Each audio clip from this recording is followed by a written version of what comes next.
तर राज ठाकरे हे ठाणे कोर्टामध्ये हजर झालेले होते। 1 महिन्यामध्ये प्रकरण संपेल, सहकार्य करा असं न्यायमूर्तींनी म्हटलेलं आहे। मात्र राज ठाकरेंनी स्पष्टपणे सांगितलेलं आहे की मला गुन्हा कबूल नाही। त्यामुळे राज ठाकरेंच्या या सुनावणी दरम्यान नेमकं काय घडले आपल्या समोर येत आहे।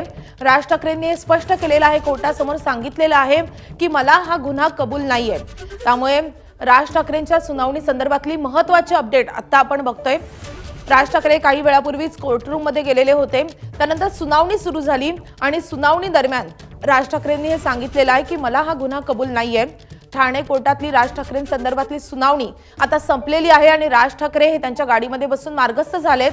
मात्र राज ठाकरेंनी कोर्टासमोर एवढंच सांगितलेलं आहे की मला हा गुन्हा कबूल नाहीये, 1 महिन्यामध्ये प्रकरण संपेल, त्यामुळे सहकार्य करा असं न्यायाधीशांनी सांगितलेलं आहे।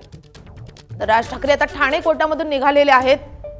2008 पासून हे सगळं प्रकरण प्रलंबित आहे।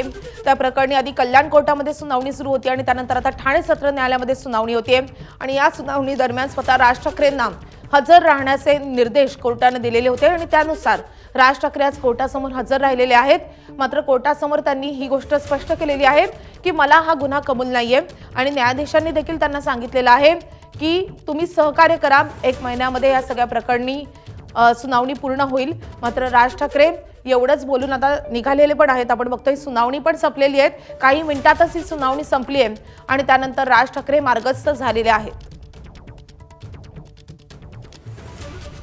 2008चं रेल्वे भरती प्रकरण आहे आणि त्या प्रकरणी परप्रांतीयांवरून राज ठाकरे आणि मनसे नेते हे सगळेच आक्रमक झालेले होते। राज ठाकरेंच्या आदेशानुसार त्याला विरोधही दर्शवण्यात आलेला होता आणि त्यानंतर राज ठाकरेंसह काही मनसैनिकांविरोधात गुन्हाही दाखल झालेला होता आणि त्याच प्रकरणी महत्त्वाची सुनावणी आज ठाणे सत्र न्यायालयामध्ये पार पडलेली आहे।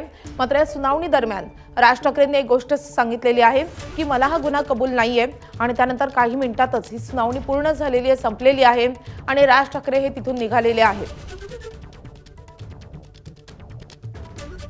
1 महिन्यामध्ये प्रकरण निकाली निघेल, त्यामुळे सहकार्य करा असं देखील न्यायमूर्तींनी बोलल्याचं कळतं आहे। तर मला हा गुन्हा मान्य नसल्याचं राज ठाकरेंनी सांगितलेलं आहे। राज ठाकरेंसंदर्भातली महत्त्वाची सुनावणी अवघ्या काही मिनिटातच संपलेली आहे।